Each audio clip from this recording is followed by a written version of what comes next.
જે પુષ્ટિ માર્ગમાં જે શ્રૃંગાર ધરાવવાની રીત છે તેમાં જે શ્રીમસ્તકના જે શ્રૃંગાર જે છે પાગ, કુલ્હે ઇત્યાદિ, તો તેની પાછળનો શાસ્ત્રીય સંદર્ભ શું અને તેના રેફરન્સીસ કયા શાસ્ત્રમાં મળે છે. તો શાસ્ત્રીય સંદર્ભ ઉપર આપણે જઈએ અને પછી હું તમને ડેમોન્સ્ટ્રેશન પણ આપીશ કે સ્પેસિફિક જે શ્રૃંગાર છે શ્રીમસ્તકનાથી આપણે શરૂ કરીશું. સ્પેસિફિક જે શ્રૃંગાર શું કહેવાય છે અને તેનો કદાચ જો એની નામની પણ હિસ્ટ્રી હોય કે કઈ રીતે એનું નામ આવ્યું, એના જે વિવિધ પ્રકારના જે નામોથી તે જે શ્રીમસ્તકના શ્રૃંગારને બોલાવવામાં આવે છે, તો કદાચ એનો આપણે હિસ્ટ્રી પણ ટ્રેસ બેક કરીશું. જેટલો ટ્રાય એટલો પ્રયાસ કરીશું, જેટલો પ્રયાસ થાય તેટલો. સેવા પ્રણાલી છે અને જે સેવા પદ્ધતિ છે તેના ઉપર આપણે નથી જવાના. હું તમને ડેમોન્સ્ટ્રેશન નથી આપવાનું કે મુકુટ કેવી રીતે ધરાશે અને કુલે ડેફિનેટલી મુકુટ તો બતાવીશ તમને, એ સ્પેસિફિકલી એનું કેવી રીતે ઉત્પત્તિ થઈને વગેરે, પણ હું તમને એ નહીં બતાવી શકું કે કઈ રીતે ધરવું વગેરે. એ આ સેશનમાં આપણે નહીં લઈએ. એ તમારા ગુરુદેવથી પૂછીને તમે સમજી લેજો શ્રૃંગાર ધરવાની પદ્ધતિ. એ ડેમોન્સ્ટ્રેશનનો આપણો પર્પઝ નથી. બરાબર છે? તો આ જે ક્લેરિફિકેશન આપીને આપણે શરૂ કરીએ. તો પુષ્ટિ માર્ગમાં જે શ્રૃંગાર જે છે તેમાં 3 પ્રકારનો સંદર્ભ હોઈ શકે છે જેના કારણે શ્રૃંગાર ઠાકોરજીને ધરાવવામાં આવતો હોય છે. શ્રીમસ્તક થી લઈને નખશિખ જે શ્રૃંગાર છે તેમાં જે પ્રથમ પ્રકાર છે કે જેમાંથી આ શ્રૃંગાર પ્રકટ થયા હોય ઠાકોરજીને ધરાવવા માટે, કે હિસ્ટોરિકલ પર્સપેક્ટિવ, ઐતિહાસિક પર્સપેક્ટિવથી પણ આપણે જો જોઈએ તો મૂળતઃ 3 વિભાગમાં આપણે એને વહેંચી શકીએ છીએ. પ્રથમ વિભાગ છે તે શાસ્ત્રીય જે આભૂષણો છે કે શ્રૃંગાર છે કે શ્રીમસ્તકના શ્રૃંગાર છે વગેરે વગેરે, તો શાસ્ત્રીય પ્રકાર છે. તો શાસ્ત્રમાં જે વર્ણન હોય જેવા શ્રૃંગારોનું, તે પ્રકારના શ્રૃંગાર જે છે તે ઠાકોરજીને પણ ધરાવવામાં આવતા હોય છે પુષ્ટિ માર્ગમાં. તે પણ હું તમને બતાવીશ. પણ શાસ્ત્રીય જે સંદર્ભ છે તે પ્રથમ. સેકન્ડ, ઠાકોરજીની જે ભાગવત આદિ પુરાણમાં જે લીલા છે, જ્યારે તેઓ પ્રકટ થયા હતા સારસ્વત કલ્પમાં ઇત્યાદિ, તો જે નિરોધ લીલાના પ્રસંગમાં, નિરોધ લીલાના સ્કંધમાં અને તે સ્કંધમાં પણ વિવિધ પ્રકારની જે ઠાકોરજીની જે બાલ લીલાથી લઈને પૌગંડ લીલાથી લઈને કૈશોર લીલા, ઘણા બધા જે પ્રકારની જે ભગવાને લીલા કરી દશમ સ્કંધ નિરોધ લીલાની અંતર્ગત, તો તેમના જે ભાગવતના જે શ્લોક છે તેમાં પણ આ શ્રૃંગાર અને આભરણોનું વર્ણન મળે છે. તો તેનાથી પણ ઇન્સ્પિરેશન લઈને આ બધા શ્રૃંગાર જે છે એની ઉત્પત્તિ થઈ હશે તેવું લાગી રહ્યું છે. તો કારણ કે કીર્તન સાહિત્ય છે, ભાગવત આદિ જે ગ્રંથ છે તે, અને મહાપ્રભુજીની સુબોધની ટીકા અને વિવિધ પ્રકારના અન્ય જે ટીકાકારો જેમ યોજનાકાર, લેખકાર જે સુબોધનીના છે તેમના વર્ણન પરથી પણ એવું તેમના વર્ણનમાંથી પણ એવું આપણે સમજી શકીએ છીએ કે આ બધા શૃંગારો જે છે તે પણ તે વખતે પણ હશે. એટલે કે ત્યાંથી તેઓનું ઇન્સ્પિરેશન હશે, શૃંગાર ધરવાનું જે ઇન્સ્પિરેશન જે છે તે. તો ભગવાનની જે પ્રકારની જે પૌરાણિક લીલાઓ છે, ભાગવતની લીલા જે છે, દશમ સ્કંધીય જે લીલા છે, તેનાથી પણ પ્રેરિત શૃંગાર જે છે તે પુષ્ટિ માર્ગમાં ધરવામાં આવે છે. મુખ્યત્વે તો એ જ છે બેઝિકલી. તો આ સેકન્ડ પક્ષ થયો. અને તૃતીય પક્ષ જે છે કે લોકમાં, એટલે કે લોકમાં જે પ્રચલિત જે રાજા મહારાજાઓના જે શૃંગાર ધરતા તે સમયના, ગોસ્વામી બાલકોના સમયમાં કે પૂર્વ આચાર્યોના સમયમાં કે અત્યારે જે મોડર્ન સમયમાં પણ જે કાંઈ પણ જે રાજા મહારાજોનો મહાત્મ્ય સૂચક જે આભૂષણો છે જે તેઓ ધરતા, એનાથી ઇન્સ્પિરેશન લઈને પણ ઘણા ખરા માને શૃંગાર ઇત્યાદિ જે છે પુષ્ટિ માર્ગમાં ધરવામાં આવે છે. તો 3 પક્ષ થઈ શકે છે. પ્રથમ શાસ્ત્રીય પક્ષ, જ્યાં શાસ્ત્રમાં વર્ણન છે, ક્લિયરલી વર્ણન છે કે આ આભૂષણો ઠાકોરજીના શાસ્ત્રમાં ક્લિયરલી જે એ આભૂષણોનું વર્ણન મળે છે. શાસ્ત્ર માને કે વેદ, પુરાણ, સ્મૃતિ શાસ્ત્ર ઇત્યાદિ સર્વશાસ્ત્ર, જે વૈદિક હિન્દુ સનાતન ધર્મમાં જે શાસ્ત્રો છે તેમનામાં જે મર્યાદા માર્ગી પણ હોઈ શકે છે. તો મર્યાદા માર્ગીય જે પ્રકારનું વર્ણન છે અથવા મૂળતઃ શાસ્ત્ર, તો વૈદિક શાસ્ત્રમાં જે વર્ણિત જે શૃંગાર છે તેનાથી ઇન્સ્પિરેશન. સેકન્ડ, સ્પેસિફિકલી ભગવાનની જે નિરોધ લીલા જે છે તેમાં જે ભગવાને જે લીલાઓ કરી તેનાથી પ્રેરિત થઈને પણ શૃંગાર આવેલા છે, પ્રકટ થયેલા છે પુષ્ટિ માર્ગમાં. અને તૃતીય જે મેં પક્ષ કહ્યો તેમ કે લોકમાં જેમ રાજા મહારાજાઓ જે છે તે પણ શૃંગાર ધરતા, આભૂષણ ત્યાંથી ધરતા, તેનાથી પણ પ્રેરિત થઈને ઇન્સ્પિરેશન લઈને, કેમ કે યદ્યદ ઇષ્ટતમમ લોકે યચ્ચાતિ પ્રિયમાત્મના યેનસ્યાન નિવૃત્તિશ્ચિત્તૈઃ તત્ કૃષ્ણે સાધયે ધ્રુવમ. એવી મહાપ્રભુજીની ચોખ્ખી આજ્ઞા છે કે જ્યાં જ્યાં તમને એક્સેલન્ટ વસ્તુ દેખાય, યદ્યદ ઇષ્ટતમમ, તમને પણ ઇષ્ટ હોય, તમને એક્સેલન્ટ લાગતું હોય, યદ્યદ ઇષ્ટતમમ લોકે યચ્ચાતિ પ્રિયમાત્મના, તમને પ્રિય લાગતું હોય, સર્વશ્રેષ્ઠ હોય, તમને પ્રિય લાગતું હોય, તમને ઇષ્ટ હોય, એવી સર્વ વસ્તુઓ જે છે એ પહેલા સમર્પિત કરીને, એટલે ઠાકોરજીને સમર્પણ કરીને પછી પોતાના ઉપયોગમાં લેવી. તો યદ્યદ ઇષ્ટતમમ લોકે યચ્ચાતિ પ્રિયમાત્મનઃ ની અંદર એ રેન્જમાં તો ઘણું બધું આવી શકે છે. લોકમાં જે વિદ્યમાન વસ્તુ છે તે પણ આવી શકે છે. તો એનાથી પણ ઇન્સ્પિરેશન લઈને પણ યદ્યદ ઇષ્ટતમમ લોકે યચ્ચાતિ પ્રિયમાત્મનઃ યેનસ્યાન નિવૃત્તિશ્ચિત્તૈઃ તત્ કૃષ્ણે સાધયે ધ્રુવમ. એ ન્યાયેના લોકમાં પણ જે વિદ્યમાન જે ઇષ્ટ વસ્તુ છે, એક્સિલન્ટ વસ્તુ છે, પ્રિય વસ્તુ છે, તે સર્વ વસ્તુનો સમર્પણ પણ ઠાકોરજીમાં કરવામાં આવે છે. તે ન્યાયના પણ લોકમાંથી પણ આપણે ઇન્સ્પિરેશન લેતા હોઈએ છીએ. અચ્છા, એક વસ્તુનું ધ્યાન રાખવું જોઈએ કે લોકમાં જ્યારે આપણે ઇન્સ્પિરેશન લેતા હોઈએ ત્યારે શાસ્ત્રીય જે ભાવના છે અથવા તો શાસ્ત્રીય જે મર્યાદા છે તેનો ઉલ્લંઘન નહીં કરીને એ શૃંગાર જે છે ઠાકોરજીને ધરાવવો જોઈએ. જો શાસ્ત્રીય મર્યાદાનો ઉલ્લંઘન થતો હોય તો કુભાવના, અસંભાવના ઇત્યાદિ દોષ જો હોય તો એવા શૃંગાર કે એવી ભાવનાથી શૃંગાર ઠાકોરજીને નથી ધરાવતા. કેમ કે ઠાકોરજી લૌકિક ફિનોમિના નથી, અલૌકિક ફિનોમિના છે. અલૌકિક છે, તેથી કરીને જે મહાત્મ્ય જ્ઞાન વર્ધક હોય, જે ઠાકોરજીની લીલાથી આપણી આઈડેન્ટિટી, જે ઠાકોરજીના જે ભક્ત છે તેનાથી આપણે આપણી આઈડેન્ટિટી જે છે તે વધારે સુદૃઢ કરતી હોય એવા શૃંગાર ઠાકોરજીને ધરાવવા જોઈએ, જેનાથી ઠાકોરજીની મહાત્મ્ય જ્ઞાન રિડ્યુસ ન થઈ જાય. તે ધ્યાનમાં રાખવું જોઈએ. તો આટલું ધ્યાનમાં રાખીને પહેલા આપણે ફર્સ્ટ શૃંગાર જે છે, હું મસ્તકથી શરૂ કરીશ. ઓકે, તો મસ્તકના શૃંગારમાં ઘણા બધા શાસ્ત્રીય રેફરન્સ મળે છે. શાસ્ત્રની અંતર્ગત હું કીર્તન સાહિત્ય પણ લઈ રહ્યો છું. જે પુષ્ટિ માર્ગનું જે કીર્તન સાહિત્ય છે તેમાં પણ રેફરન્સીસ મળે છે શૃંગારના, મસ્તકના શૃંગારમાં. ઠાકોરજીનો જે મસ્તકનો શૃંગાર છે એમાં કીર્તન સાહિત્યમાં તો મળે જ છે, પણ મુખ્યત્વે જે રેફરન્સ મળે છે તે છે દ્વારકેશજીની ભાવભાવના. દ્વારકેશજી કયા? તો દ્વારકેશજી છે આ ભાવના વારિદ શ્રી દ્વારકેશજી, તેમનો ગ્રંથ છે. અને આ દ્વારકેશજી જે છે એ 8મી પેઢી પર પ્રકટ થયા મહાપ્રભુજીથી, પંચમ ઘરના છે. અને આ દ્વારકેશજીએ, આ જે દ્વારકેશજી જે છે મૂળ પુરુષ જેમણે લખ્યું તે દ્વારકેશજી. તો આ દ્વારકેશજી જે છે એ દ્વારકેશજીએ પોતાના ગ્રંથમાં થોડી ઘણી શૃંગારની જે ભાવના છે અને શૃંગાર કેવી રીતે ઉત્પન્ન થયા પુષ્ટિ માર્ગમાં તેમની થોડીક ઝલક આપેલી છે. મને લાગે છે એ પહેલા આપણે જોઈએ અને પછી હું તમને શૃંગાર બતાવું, કેમ કે એ આખી ઉત્પત્તિનો પ્રકાર એમણે કહેલો છે.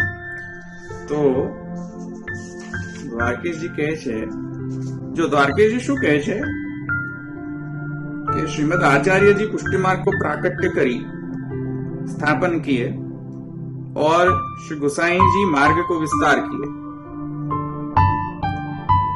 जैसे महाप्रभु के आगे श्रृंगार दोय हते, જે શું કહે છે કે મહાપ્રભુજીએ જયારે આપશ્રી જયારે શૃંગાર ધરતા શ્રીનાથજીના ઇત્યાદિ સ્વરૂપોને, ત્યારે એમ કહે છે કે મહાપ્રભુજી બે જ પ્રકારના શૃંગાર ધર્યા છે, મુકુટ તથા પાગ. આ દ્વારકેજી કહે છે, હું નથી કહેતો. ખેર આપણે બીજા સંદર્ભ પણ જોશું. તો મહાપ્રભુજી કે આગે દो श्रृंगार हते, मुकुट और पाग.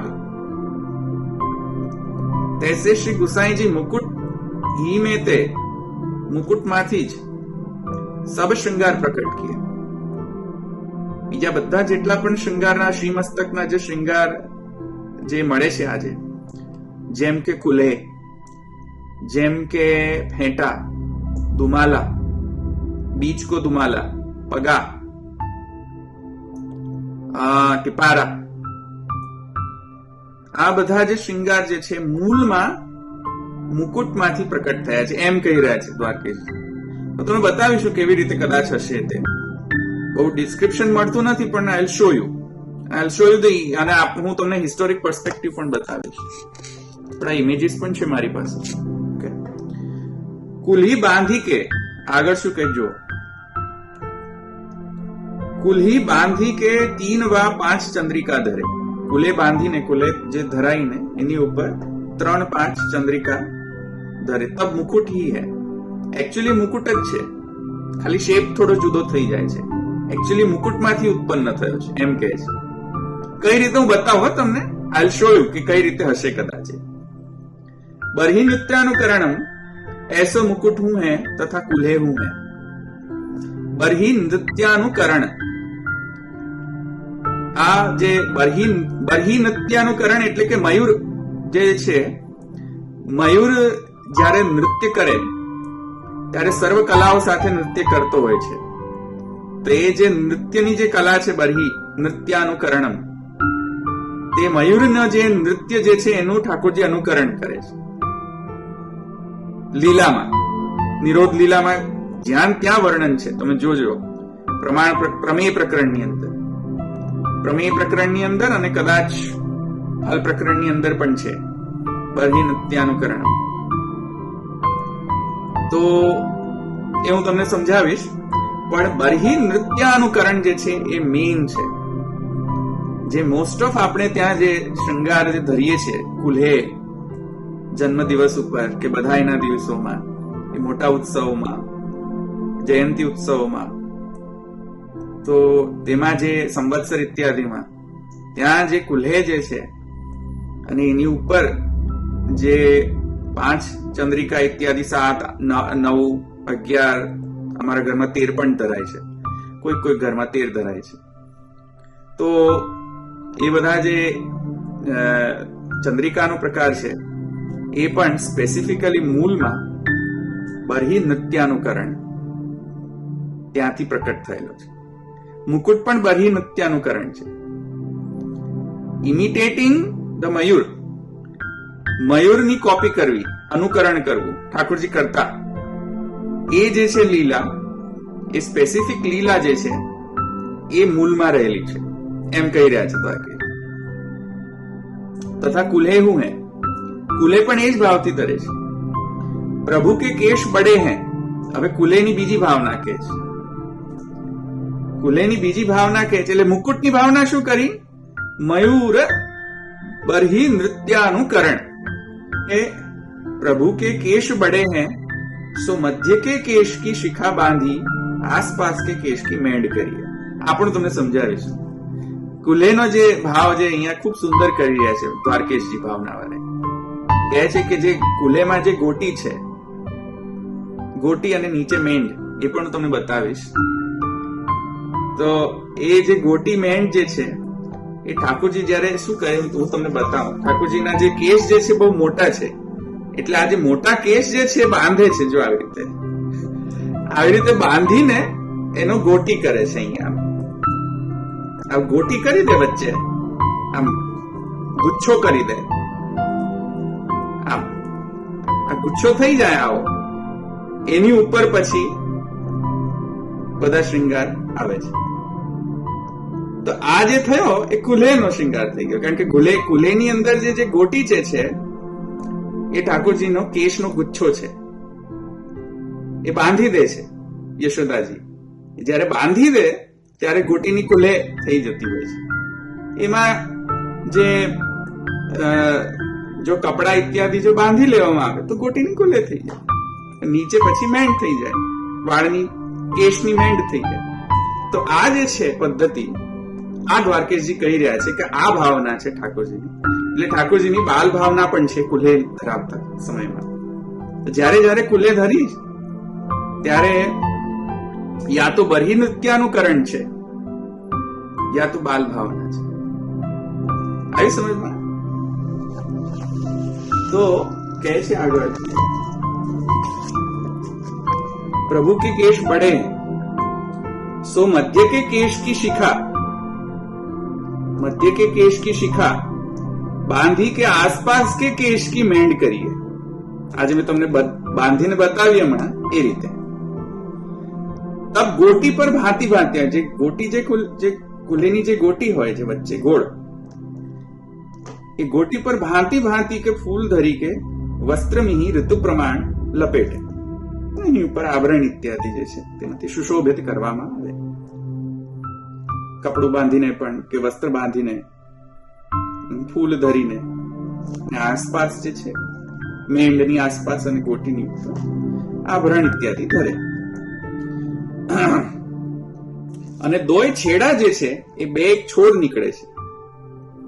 તો દોય छेड़ा को पटका ले बाईं ओर ते तुर्रा के ठिकाने तुर्रा सवारी, पीछे की ओर दोई पेच दे दाहनी और जेवनी पास तुर्रा राखे सो तब कुल्हे भई. बरहा पीडम नटवर वपु कर्णयो कर्णिकारम विप्रत भास कनक कपिशम वैजयंती मुचमालम. ત્યાં જે બરહા પીડ છે, બરહા એટલે કે મયુર પિચ્છ, મયુર પિચ્છ. તો બરહા પીડમ નટવર વપુ કર્ણયો કર્ણિકારમ, તેમાં પણ મયુર પિચ્છનો જે ગુચ્છો છે, મયુર ઘણા બધા મયુર પિચ્છો લઈને એનો ગુચ્છો બનાવવા હોય ને સારી રીતે એક સ્પેસિફિક વે થી ઓર્ગેનાઇઝ કરવામાં આવે. મયુર પિચ્છનો જેને આપણે ત્યાં જોડ કહીએ છીએ. કુલ્હે પર જે જોડ ધરે ને, જે મયુર પિચ્છનો સ્તબક, એનું વર્ણન આવી રહ્યું છે. તો બરહા પીડમ નટવર વપુ કર્ણયો કર્ણિકારમમાં બરહા જે છે, મયુર પિચ્છ જે છે, તેનો જે ગુચ્છો છે એને સ્પેસિફિક વે થી જયારે ઓર્ગેનાઇઝ કરવામાં આવે, એ જે છે ત્યાંથી મુકુટનું ઇન્સ્પિરેશન લેવામાં આવ્યું છે. એમ કે બીજો ઇન્સ્પિરેશન ક્યાંથી લે છે? જો બીજો રેફરન્સ છે નૃત્યન મયુર અનુકરણમ ચ એતદ. આજે દ્વારકેશજી કહી રહ્યા હતા ને કે બરહી નૃત્યાનુકરણ. જેમ મોર નાચે છે ત્યારે સર્વ કલાઓ સહિત નાચે છે મોર. તો જ્યારે મોરમાં રસ જાગૃત થાય, મોરમાં જ્યારે રસ જાગૃત થાય ત્યારે નૃત્ય કરે છે મોર, સર્વ કલાઓ સહિત વિસ્તાર કરે છે તેમના મયુર પિચ્છોનો. સર્વ વિસ્તાર કરે મયુર, સર્વ મયુર પિચ્છોનો વિસ્તાર કરીને નૃત્ય કરતો હોય છે મયુર. તો એ મયુર જે છે એ ઠાકોરજીને પણ ઇન્સ્પાયર કરે છે લીલામાં. તો એ અહીંયા કહે છે કે જ્યારે જ્યારે મયુર આવી રીતે નૃત્ય કરે ત્યારે ઠાકોરજીને પણ એકદમ વીર રસ જાગી જાય કે હું પણ એવું નૃત્ય કરું. તો એ જે નૃત્ય જે છે એનું અનુકરણ જે છે ત્યારે ઠાકોરજી કરે, તેના ભાવથી આ કુલ્હે પર જે સ્તબક ધરે છે, એટલે કે જોડ, એ તેના ભાવથી છે. નૃત્યન મયુર અનુકરણ છે. ઠાકોરજી શું કરે છે? જે નાચતા મોર જે છે તેનું અનુકરણ કરે છે લીલામાં. સચ ઉદ્ભુત રસા એવા, જાગૃત રસ છે ઠાકોરજી, સ્વયં રસ છે, સર્વ રસાત્મક છે ઠાકોરજી. કેમ કે શ્રુતિ કહે છે રસો વહી સહા, સ્વયં રસરૂપ છે. પણ એ રસરૂપ જે છે તે જે ઉદ્દીપન વિભાવ, આલંબન વિભાવ, સંચારી વિભાવ ઇત્યાદિમાં પરિણમિત થયો છે. કેમ કે એકોહમ બહુશ્યામ પ્રજાએ, તો એક જ રસ જે છે એ વિવિધ પ્રકારના ભાવોમાં વિવિધ પ્રકારના ભાવો દ્વારા તે બહુશ્યામ થયો છે, એટલે બહુવિધ થયો છે. તેના અંતર્ગત ઠાકોરજી જે છે તે આ મયુરમાં જે ઉદ્બુદ્ધ રસ છે, જાગૃત રસ છે, તેનાથી ઇન્સ્પાયર થઈને સ્વયં પણ ઉદ્બુદ્ધ થાય છે, જાગૃત થાય છે કે લાવ હું પણ કરવા. આપણે હોરર મૂવી જોતા હોઈએ, ત્યાં હોરર મૂવી ચાલતું હોય, હોરર સીન જો ચાલતો હોય તો એમાં આપણે કેટલા તન્મય થઈ જતા હોઈએ છીએ. તો હોરર મૂવી જે છે ઉદ્બુદ્ધ કરે આપણને કે હું પણ એવી રીતે કરું. અથવા કોઈક વીર યુદ્ધનું કોઈક મૂવી જોતા હોઈએ કે જ્યાં યુદ્ધનો કોઈક સીન આવતો હોય, આપણને પણ યુદ્ધ કરવાનું મન થઈ જાય સીન જોઈને મૂવીમાં. તેવી રીતે ઠાકોરજી પણ લીલાની અંદર જયારે બરહી નૃત્યાનુકરણ કરવામાં ઉદ્બુદ્ધ થઈ જાય, જાગૃત થઈ જાય. જયારે મોરને જુએ, જયારે વ્રજ લીલાના અંતર્ગત જ્યાં વિવિધ પ્રકારના સામગ્રી જોવે ઠાકોરજી, ત્યારે તેમનામાં પણ એક ઉદ્બુદ્ધ રસ જાગૃત થઈ જતો હોય છે. રસ જાગૃત થવાને કહે છે ઉદ્બુદ્ધ રસ. આવી સમજમાં ઉદ્દીપ્ત કરે, ઇન્સ્ટિગેટ કરે ઠાકોરજી. તે ઇન્સ્ટિગેશન જે છે ઠાકોરજી આ બરહી નૃત્યાનુકરણ તરફ લઈ જાય છે ઠાકોરજી, એટલે આ મયુરો કરે છે. તો સચ ઉદ્બુદ્ધ રસે એવ તથા ઇતિ ભગવતો અપી ઉદ્બુદ્ધ રસાત્મકત્વ. અનુકરણ કરીને ભગવાન પણ ઉદ્બુદ્ધ રસાત્મક થઈ જતા હોય છે. ત્યારે કુલે પર જે જોડ ધરીએ છે તે પણ એવો ઉદ્બુદ્ધ રસાત્મક છે. જ્યારે પણ ઉત્સવ આવે, Thakorji is excited. That excitement જે છે, જે ઉદ્બુદ્ધ રસ છે ઠાકોરજીની અંદર કે I am excited today to celebrate the ઉત્સવ. આ ઉત્સવને હું સેલિબ્રેશન કરવા માંગુ છું. એ જે સેલિબ્રેશનનો મૂડ છે ઠાકોરજીનો, એ બરહી નૃત્યાનુકરણ દ્વારા પ્રકટ કરે છે ઠાકોરજી જોડ ધરીને. આવ્યું? તો મૂળતઃ આ છે જોડના પાછળ. નૃત્યન મયુર અનુકરણં ચ ઇતિ મુકુટ ધારણમ. આ જે નૃત્ય જે છે, મયુર નૃત્ય જે છે, એનું અનુકરણ કરતા કરતા ઠાકોરજી જે છે, જેવા ઠાકોરજી શોભાયમાન થાય છે, કેમ કે ઠાકોરજી પણ સ્વયં પણ મયુરનું અનુકરણ કરે છે. તો મયુરનું અનુકરણ કરવા માટે મયુર પિચ્છ તો ધારણ કરવા પડે કે નહીં? મયુરનું જો અનુકરણ કરવું હોય અને મયુર જો એમને ઉદ્બુદ્ધ કરતા હોય, જાગૃત કરતા હોય રસને, વીર રસ કે અદ્ભુત રસ કે શૃંગાર રસ, એ બધા રસોને જો જાગૃત કરતા હોય ઠાકોરજીની અંદર, એ મૂળ પ્રકટ કરતા હોય મયુરો ઠાકોરજીને પણ અનુકરણના અંગરૂપે ઠાકોરજીએ પણ મયુર પિચ્છ ધારણ કરવા જોઈએ. ઠાકોરજી એ જ કરે છે, મયુર પિચ્છને ધારણ કરે છે મસ્તક ઉપર. કેમ કે મયુરને પણ મયુર પિચ્છ હોય છે, શીખી હોય છે, શિખા હોય છે મયુરને. તો એવા બધા જે મયુરના જેટલા પણ જે અંગ જે છે, અંગ, એ બધા અંગો ઠાકોરજી પણ ધારણ કરે છે. મયુર જે પિચ્છ છે તે મયુર શીખી છે, એટલે શિખા પણ કહે છે. મોર શિખા પણ કહે છે. ઘણી વખત શૃંગારમાં જોજો તમે, શૃંગારમાં મોર શિખા પણ છે. તો જે ઠાકોરજી જે શિખા ધારણ કરે છે, મયુર શિખા અથવા મયુર પિચ્છ, એ બધા ઇન્સ્પિરેશન છે આ મુકુટ થવા પાછળ. તેથી જો યોજનામાં પણ એ શબ્દ આવે છે, સુબોધનીમાં કહે છે કે નૃત્યન મયુર અનુકરણં ચ ઇતિ મુકુટ ધારણ. આ સુબોધનીમાં મુકુટ ધારણમ શબ્દ આવે છે. કેવો મુકુટ? મયુર પિચ્છથી બનેલો મુકુટ. હું તમને બતાવું, એ મુકુટથી શરૂઆત કરી છે તો તમને બતાવું. પહેલો જે શૃંગાર જે છે, જો આ શૃંગાર જે છે મયુર ચંદ્રિકા. આ મયુર ચંદ્રિકા જે છે, એક જ ચંદ્રિકા છે. જો અને આ મયુર ચંદ્રિકાનું વર્ણન આ સુબોધનીમાં આવે છે. નૃત્યન મયુર અનુકરણં ચ ઇતિ મુકુટ ધારણમ શોભાદાયકમ ઉદ્બુદ્ધ પૂર્ણ રસાત્મકતા સૂચનાય. બીજી જગ્યાએ પણ છે આ મયુર ચંદ્રિકા નું વર્ણન. ચૂત પ્રવાલ બરહ સ્તબકોત્પલાબ્જ માલા અનુપ્રક્ત પરિધાન વિચિત્ર વેશો, ત્યાં પણ વર્ણન છે. અને જે બીજે પણ વર્ણન છે ચંદ્રિકાનું,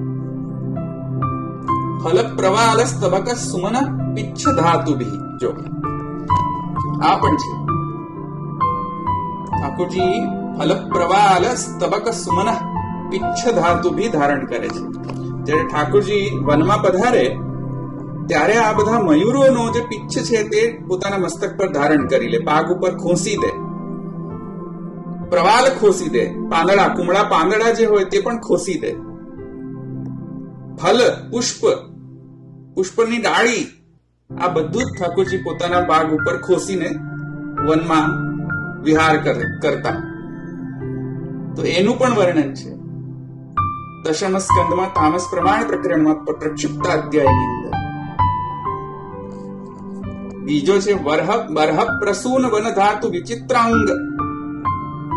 આ બરહ ધાતુ જે છે, બરહ પ્રસૂન વન ધાતુ, તો આ જે છે મયુર ચંદ્રિકા પ્રથમ. હવે આ મયુર ચંદ્રિકાને જો આપણે ગુચ્છો કરીને આપણે એને ઓર્ગેનાઇઝ કરીએ તો થઈ જશે સ્તબક, મયુર સ્તબક. ખ્યાલ આવ્યો? જો હવે આને ઘણા બધા ઓર્ગેનાઇઝ કરો તમે, અને ઓર્ગેનાઇઝડ એને આપણે બનાવી દઈએ તો આ સ્તબક થઈ જશે, બરહ સ્તબક કહેવાય. તો બરહ સ્તબક આપણે એને આપણી સાદી ભાષામાં કહીએ જોડ, કે બંને બાજુ આ મળી રહે, બંને બાજુ આ રહે, તો તેથી એને જોડ કહેવામાં આવે, પેર કહેવામાં આવે. જોયું કેવી રીતે હોય છે પેર, એની જે પેર હોય બરહ સ્તબક કહેવાય. બરહ સ્તબક આને આ જે છે, જો પાછળ પણ સેમ આગળ પણ સેમ. આવ્યું ખ્યાલ? તો આ પિચ્છ, મયુર પિચ્છને જયારે આપણે ગુચ્છો કરીને જયારે ઓર્ગેનાઇઝડ બનાવીએ તો એને સ્તબક કહેવાય, મયુર પિચ્છ સ્તબક અથવા બરહ સ્તબક. આ સુબોધનીમાં પણ વર્ણન મળે છે, બરહ સ્તબક. અચ્છા, હવે આ આપણે શરૂ કર્યું હતું એક મયુર પિચ્છથી, જે સુબોધનીમાં વર્ણન મળે છે, ભાગવતમાં જેનું વર્ણન. હવે આનાથી આપણે ગયા કે જયારે આપણે એનો ગુચ્છો કરીએ ત્યારે જોડ થઈ જતી હોય છે, મયુર સ્તબક થઈ જતું હોય છે. અચ્છા, મયુર સ્તબક ને જયારે આપણે વિશિષ્ટ એક શેપ આપીએ, પાનના શેપનો, જો અહીંયા પાનનો શેપ ઉભરી રહ્યો છે, પાનના જેવો શેપ, તો જયારે પાનના જેવો શેપ ઉભરે ત્યારે ધેટ ઇન્સ્પિરેશન જે છે, અને નીચે જયારે આપણે એને બાંધવા માટે એક ટોપી પણ ધરાવી આમ સેપરેટ, તો એ મુકુટ થઈ જતો હોય છે. જો ખ્યાલ આવ્યો? આ જો આ પણ બરહી, એકચ્યુઅલી મુકુટ છે ને પહેલા આમ ધરાતા, એકચ્યુઅલી મુકુટનો ભાવ છે બરહીનો ભાવ છે, એટલે મયુર પિચ્છ પાછળ હોવો જોઈએ. પણ એવું શું છે કે ઓર્ગેનાઇઝ નથી લાગતું, એટલે શું કર્યું આપણે, આ મયુર પિચ્છને આપણે પાછળ કરી દીધું. એના કરતા આજે કિરણો જે સાઈડમાં દેખાઈ રહી છે, આજે જો કિરણો દેખાઈ રહી છે ને, સિલ્વર લાઇનિંગ્સ, તેની જગ્યાએ એકચ્યુઅલી મયુર પિચ્છ હોવું જોઈએ મુકુટમાં, કારણ કે ઇન્સ્પિરેશન મયુર પિચ્છથી છે. ખ્યાલ આવ્યો? તો આ જે છે શેપ, મુકુટનો શેપ, એ એકચ્યુઅલી આના લીધે છે, બીકોઝ ઓફ ધીસ. અને પછી એનો શેપ જે છે એ આવું કરીને આ જે પાછળ જે કિરણ ધરાવવામાં આવી છે જે સિલ્વર આજે એના જગ્યાએ એકચ્યુઅલી મયુર પિચ્છ હોવું જોઈએ. આવી સમજ. પણ હવે ઠીક છે, તો આપણે એ બધું ઇન્વેન્શન કર્યો ને એને એમાં ચેન્જીસ કરતા ગયા શૃંગારમાં, તો એ બધા ચેન્જીસ આવી રહ્યા છે. અને નીચે જે છે એ મુકુટની ટોપી છે, જેથી આપણે મુકુટ એને પ્રોપર ધરાવી શકીએ, જે ટકી શકે શ્રી મસ્તક ઉપર. તો આ જે છે એ મુકુટ. આવી સમજમાં? જો તો મૂળતઃ મુકુટની પણ ઉત્પત્તિ બરહી નૃત્યાનુકરણમાંથી થયેલી છે એમ કહેવાનો આશય છે. કેમ કે દ્વારકેજી પણ એમ કહે છે, સુબોધનીમાં પણ એમ જ કહ્યું છે. આવ્યું સમજમાં? હવે મુકુટ તો બતાવી દીધો. જો મુકુટની અંદર પણ બીજા પણ પ્રમાણ છે. મુકુટનો બીજો પણ એક રેફરન્સ મળે છે. બરહી સ્તબક અને મુકુટ જોડે રાખીએ, જેથી આપણને ખ્યાલ આવે. બીજો પણ રેફરન્સ મળે છે. પ્રવાલ બરહ સ્તબક સ્ત્રગ્ધાતુ કૃતભૂષણા કૃષ્ણ રામાદયો ગોપા નંદૃતુ ઇત્યાદિ. ત્યાં પણ એમ કહે છે કે ભગવાન જે છે એ કુમળા પાંદડા પ્રવાલ બરહસ્તબક, જો આ રહ્યો બરહસ્તબક, આને બરહસ્તબક બરહસ્તબક સ્ત્રગ્ધાતુ કૃતભૂષણ, આવા ભૂષણો ભગવાન ધારણ કરતા બ્રજલીલામાં ઠાકોરજી આવા ભૂષણો ધારણ કરતા.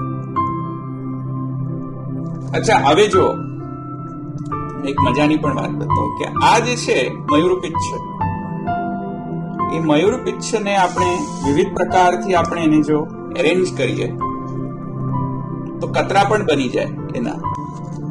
જો આવી તો કતરા બની જાય. મયુરપિચ્છને થી જ ઇન્સ્પાયર્ડ છે. મયુરપિચ્છને એમ વાળો આમ કરીને કતરા બની જાય. કતરાને હવે જો કે આપણે પછી કતરાને મયુરપિચ્છનો ન રાખ્યો, પછી તો ઘણા બધા પ્રકારના કતરા આપણે ધરાવીએ છીએ. મયુરપિચ્છનો પણ કતરા આપણે ધારણ કરાવીએ છીએ, ઠાકોરજીને ધરાવીએ છીએ. ઉષ્ણકાળમાં સ્પેસિફિકલી આવા કતરા ના આવે. ઠાકોરજીને મયુરપિચ્છનો બનેલો, આનાથી બનેલા કતરા ધરાય છે. તો એ એકચ્યુઅલી છે, એકચ્યુઅલ કતરા છે, રિયલ કતરા. આ તો બધા શું છે, આપણે ઇન્વેન્ટ કરેલા છે પછી તો શેપથી. પણ મૂળતઃ પ્રવાલ બરહસ્તબક સ્ત્રગ્ધાત ભૂષણ, એવા ઠાકોરજી આભૂષણ ધારણ કરતા બ્રજલીલા. બીજો પણ જો નવનીત પ્રિયાષ્ટક સ્તોત્રમાં પણ કહે છે વિચિત્ર માયુર ચંદ્રિકા મુકુટે. નવનીત પ્રિયાજીની સ્તુતિ કરતા નવનીત પ્રિયાષ્ટક સ્તોત્રમાં નવનીત પ્રિયાજીના શૃંગારનું વર્ણન જ્યારે કરે છે ત્યારે એમાં એ જ કહે છે વિચિત્ર માયુર ચંદ્રિકા મુકુટે. કેવો મુકુટ? માયુર ચંદ્રિકા યુક્ત મુકુટ. એટલે એકચ્યુઅલી મુકુટની પાછળ આ માયુર ચંદ્રિકા હોવો જ જોઈએ.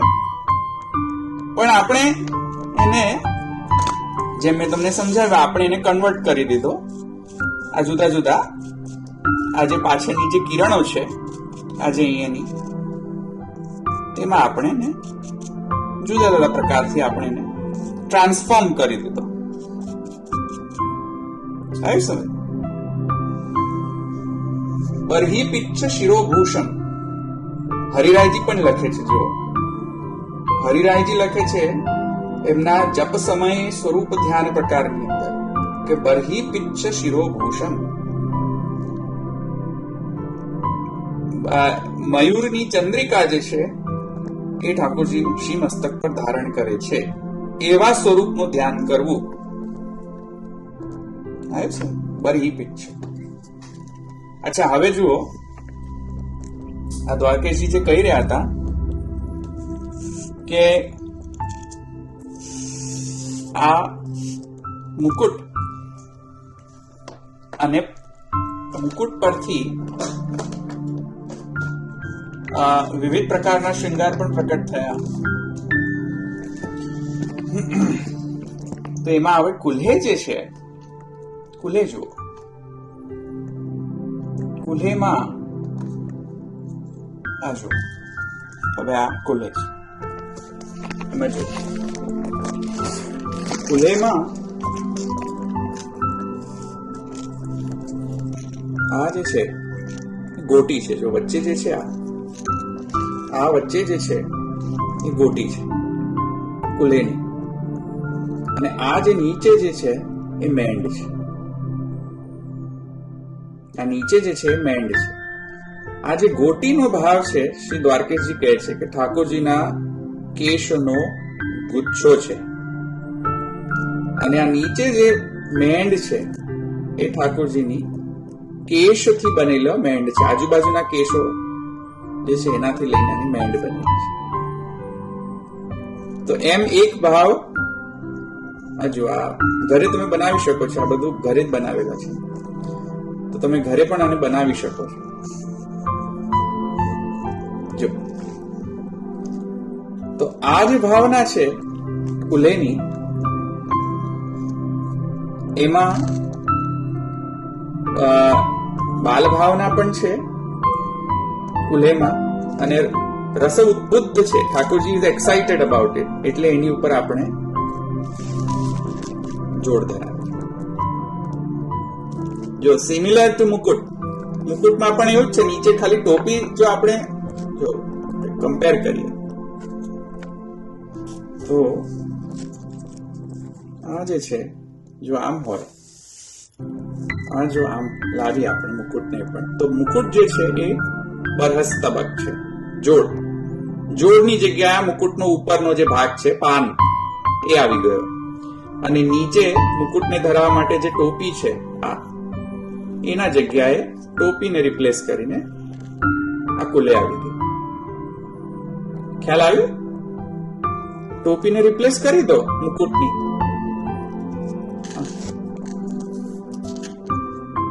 અને આ મુકુટનું ઉપરનું પાન છે ને રિપ્લેસ કરીને સ્તબક બનાવી દો, તો કુલ્હે જોડનો શૃંગાર થઈ. પણ છે એકચ્યુઅલી મૂળમાં એ જ ભાવના કે આ જે બરહસ તબક છે એ ઠાકોરજી કેમ ધારણ કરે છે?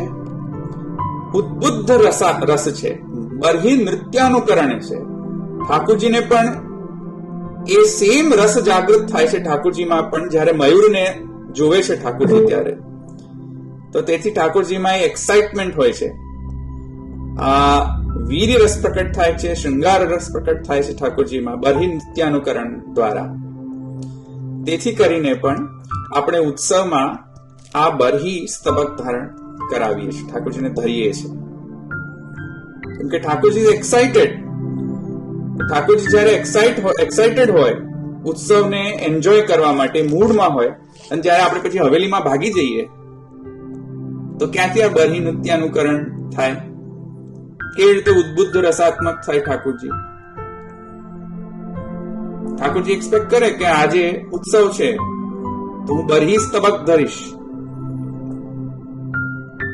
એ ભાવના વ્યક્ત કરે છે કે હું પણ એક્સાઇટેડ છું આ ઉત્સવને સેલિબ્રેટ કરવા માટે. તો એ જે બરહી નૃત્યાનુકરણ છે ઠાકોરજીને અપેક્ષિત હોય, ને એ દિવસે પછી આપણે ભાગી જઈએ હવેલીમાં, તો ઠાકોરજી જે ઉદ્બુદ્ધ થતા હશે, વેટ કરતા હશે, એ આખો જે ઠાકોરજીનો જે એક્સાઇટમેન્ટ જે છે એ નષ્ટ થઈ જાય છે જ્યારે તમે ઠાકોરજીને શૃંગાર નથી ધરાવતા ઘરે. આવી સમજ? તો આ રીતે કુલ્હેની આજુબાજુ જે છે છોડ પણ હોય છે, બાય ધ વે, એવું તમને સમજાવું છું કઈ રીતે હોય છે. પણ મને લાગે છે કે હવે જો હું એક બીજો પણ તમને સમજાવી દઉં, બીજો પણ એક વેરી ઇન્ટરેસ્ટિંગ ફેક્ટ. હવે આ જે સ્તબક છે, જો આ જે સ્તબક છે, અથવા એને આપણે કહીએ પિચ્છ, આ પિચ્છને પણ તમે પિચ્છ લઈ લો, 3 પિચ્છ લઈ લો. પહેલો વચ્ચેનો પિચ્છ આમ, પછી બીજો જે પિચ્છ છે તે આમ. આ એકચ્યુઅલી આ તો બરહસ તબક છે, આ પિચ્છ નથી, એક જ હોય, એક જ ચંદ્રિકા હોય એકચ્યુઅલી. બીજો પિચ્છ આમ અને ત્રીજો પિચ્છ આમ. અને આ જે મુકુટની જે ટોપી હતી તે નીચે લાવી દો તો આ શું થઈ ગયું? આ શું છે? કયો શેપ છે? ટીપારો. એક્ઝેક્ટલી. આવી સમજમાં? તો આ પિચ્છ જે છે ત્રણ પિચ્છ આવી ગયા તો ટીપારો બની ગયો. આવી સમજ? અને આ જે નીચે જે છે ટોપી એને તમે એક્સટેન્ડ કરો તો ટીપારો બની જશે. આવી સમજ? જો હવે આ જે છે ટીપારો એ આપણે કુંદનમાં અને બધા વિવિધ પ્રકારના થી બનાવવાનું શરૂ કરી દો, પણ એકચ્યુઅલી ભાવના છે મયુર પિચ્છની. અગેન શાસ્ત્રીય સંદર્ભ છે મયુર પિચ્છની. આ ક્લિયર થાય છે તમને હું શું કહું છું? પ્રવાલ બરહસ તબક સ્ત્રદ્ધાતુ, પ્રવાલ બરહસ તબક સ્ત્રદ્ધાત ભૂષણા. તો એકચ્યુઅલી તો મયુર પિચ્છથી આ બધા શૃંગાર બનેલા છે. આ સમજમાં? આ ટીપારો પણ એવો જ છે, પણ આ જે ટીપારાની જે ઉપર જે આ શિખા છે, જો આ મયુર શિખાથી ઇન્સ્પાયર્ડ છે, કારણ કે મયુરની શિખા પણ આવી જ હોય, તો મયુર શિખાથી ઇન્સ્પિરેશન લીધેલું છે ટીપારાનું પણ. અને આ જે આજુબાજુના જે કલંગીઓ છે, કિલંગીઓ, આ બધી એ પણ મયુર શિખાની દ્વારા ઇન્સ્પાયર્ડ છે. અને આ વચ્ચેનો જે છે જે ટોપી ટીપારાની, આ ટીપારાની ટોપી છે, આ બે જે છે એ કલંગીઓ છે અથવા કતરા છે, અને વચ્ચે જે છે શિખા છે.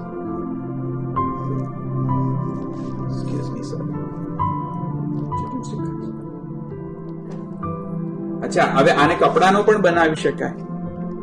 જો કપડાનો ટીપારો છે, ઉષ્ણકાલમાં આવે તો કપડાના ટીપારો પણ તમે કરી શકો. જુદા જુદા ટીપારા તમે બનાવી શકો.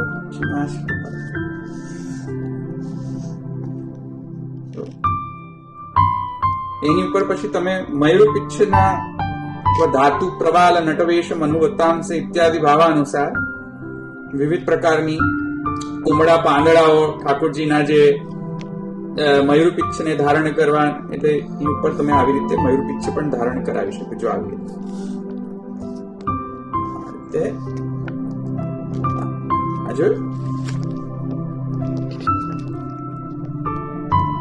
એવી રીતે તમે ધારણ કરાવી શકો. મૂળ ભાવના આ છે, તે ભૂલવાની નથી. તો કઈ વખતે શું થાય છે કે ટીપારામાં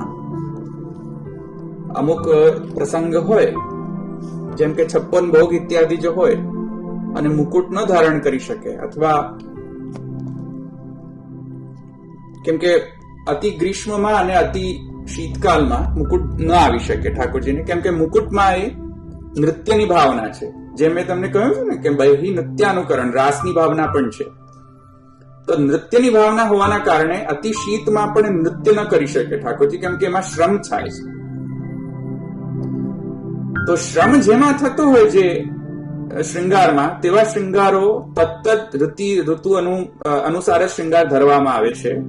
જ્યાં શ્રમ થાય તેવા શૃંગાર ધરવામાં ઠાકોરજી આવતા નથી, ઠાકોરજીને પુષ્ટિ માર્ગમાં, કેમ કે તત્સુખનો વિચાર છે ત્યાં. તો મુકુટ જે છે એ અતિ ઉષ્ણમાં નથી આવી શકતો, કેમ કે મુકુટમાં નૃત્યની ભાવના છે, અને નૃત્ય જે છે તે જો અતિ ઉષ્ણમાં કરવામાં આવે તો એ સુખદાયક નથી હોતો, આનંદપ્રદ નથી હોતો ઠાકોરજીને. તમે એકવાર ડાન્સ કરીને જુઓ ગરમીમાં, એટલો પસીનો થઈ જશે. ડાન્સ કરીને જુઓ, આનંદ આવશે તમને ડાન્સ કરવાનો? નહીં આવે. અતિ શીતમાં પણ નહીં મજા આવે તમને, કેમ કે શીત લાગતી હશે તમને. તો excessive heat and excessive cold માં નૃત્ય પોસિબલ નથી, કેમ કે સુખદાયક નથી. અને કેમ કે આપણે શૃંગાર ધરીએ છીએ તત્સુખ વિચારના બેઝિસ પર, તેથી કરીને મુકુટ વગેરે મુકુટ જે છે સ્પેસિફિકલી અતિ ઉષ્ણ અને અતિ શીતમાં આવતો જ નથી. તો જ્યારે મુકુટ ન ધરે, એના ઓલ્ટરનેટિવ્સ છે. એમાં ટીપારો ઘણી વખત ધરતા હોય છે, કારણ કે ટીપારામાં પણ નૃત્યની ભાવના હોય છે, અને ટીપારામાં બીજી પણ ભાવના છે, મલ્લયુદ્ધ ઇત્યાદિની પણ ભાવના છે, વીરરસની પણ ભાવના છે ટીપારામાં. તો ટીપારામાં વીરરસ છે, તામસ ભાવની પ્રધાનતા છે, કેમ કે 3 બાજુથી વક્ર છે. જો 3 છોડ છે, તો 3 છોડ છે, તેથી આપણે એમ માનીએ છીએ કે આ તામસ ભાવ છે, કેમ કે 3 એમના વક્ર હોય છે. તામસ ભાવના, તામસ ભાવ ભાવિત જે વ્રજભક્તો છે તેમના એ પરફેક્ટલી વક્ર હોય છે. એટ ધ સેમ ટાઈમ એ આ બધા જે તામસ વ્રજભક્તો છે તે ઠાકોરજીમાં અતિ આસક્ત છે. તો એ ટીપારામાં એ ભાવ વ્યક્ત કરીએ છીએ આપણે. ટીપારામાં પણ અમુક વખતે ઉત્સવ જ્યારે હોય ત્યારે ટીપારામાં આપણે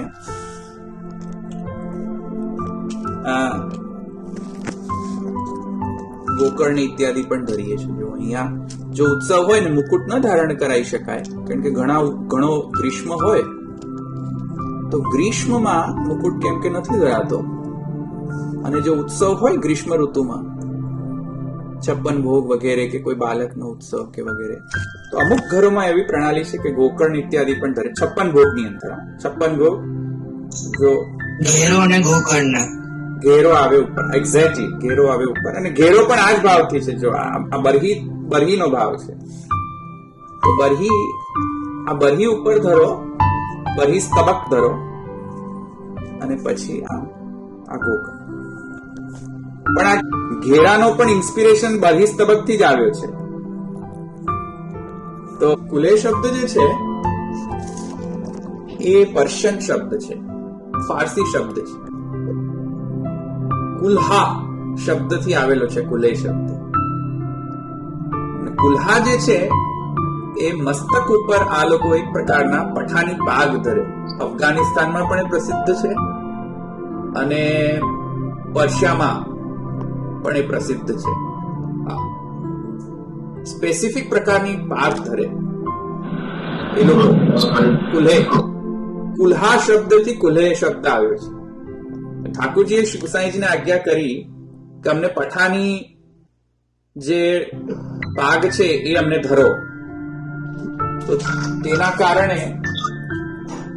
કારણે શ્રીનાથજીએ સ્વયં શ્રી ગુસાઈજીને આજ્ઞા કરી હતી, એવું મનાય છે કે અમને પણ પઠાની પાગ ધરો. તે વખતે આ કુલેનો પ્રકાર શરૂ થયો. તો કુલે શબ્દ જે છે એ કુલ્હા શબ્દથી આવેલો છે. કુલ્હા શબ્દ પર્શિયન શબ્દ છે. સમજમાં? તો પર્શિયન શબ્દ છે, અને એક જગ્યાએ તેનું ડિસ્ક્રિપ્શન પણ છે કે નીચે પાગ હોય, એટલે નીચે કપડાથી બનેલો, વસ્ત્રથી બનેલો પાગ હોય, ને વચ્ચે એક પોઇન્ટેડ કેપ હોય, પોઇન્ટેડ ટોપી હોય. એવી પઠાની લોક એવી પાગ ધરતા. એને નીચે જે ધરેલું હોય એને દસ્તર કહેવાય, અને દસ્તર એટલે કે વસ્ત્રથી લપેટેલો પાગ, અને વચ્ચે જે હોય એકદમ પોઇન્ટેડ કેપ હોય, તેને અહીંયા કુલ્હા કહેવામાં આવતું. કુલ્હા આ પઠાની જે અફઘાનિસ્તાનમાં જેવી રીતે ધરતા અને પર્શિયામાં જેવી રીતે ધરતા ને, એ હું કહી રહ્યો છું. તે શ્રીનાથજીને બહુ ગમી ગયો હતો, એટલે શ્રીનાથજીએ સામેથી એ શૃંગાર ધરવાની આજ્ઞા કરી હતી કે અમને પણ આવો શૃંગાર ધરો. તો તે ભાવનાથી પણ આ કુલે ધરવામાં આવતી હોય છે. વ્રજલીલામાં તો મેં તમને સમજાવ્યું. દ્વારકેશજી ભાવના બારે શું કહે છે?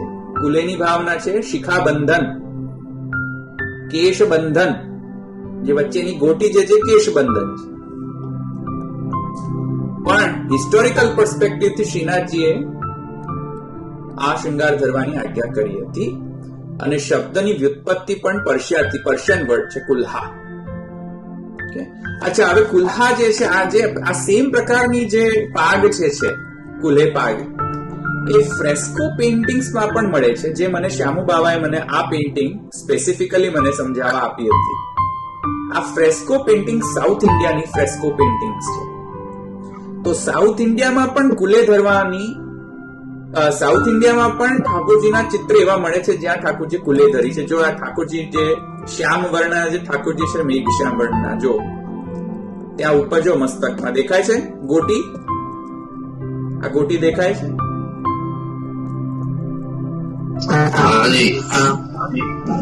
આ કુલે નો ઇન્સ્પિરેશન છે.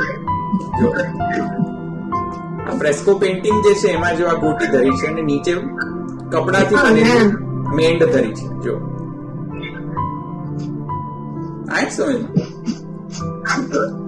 સો સાઉથ ઇન્ડિયામાં પણ આ ગોટી કુલે પ્રસિદ્ધ હતી અને એ જ પેઇન્ટિંગ્સમાં પણ દેખાઈ રહી છે, ફ્રેસ્કો પેઇન્ટિંગ્સમાં સાઉથ ઇન્ડિયાની. અને શ્રીનાથજીએ પણ આજ્ઞા કરી હતી કે અમને પઠાની કુલે ધરાવો, પર્શિયન કુલે ધરાવો, પર્શિયન પાક ધરાવો.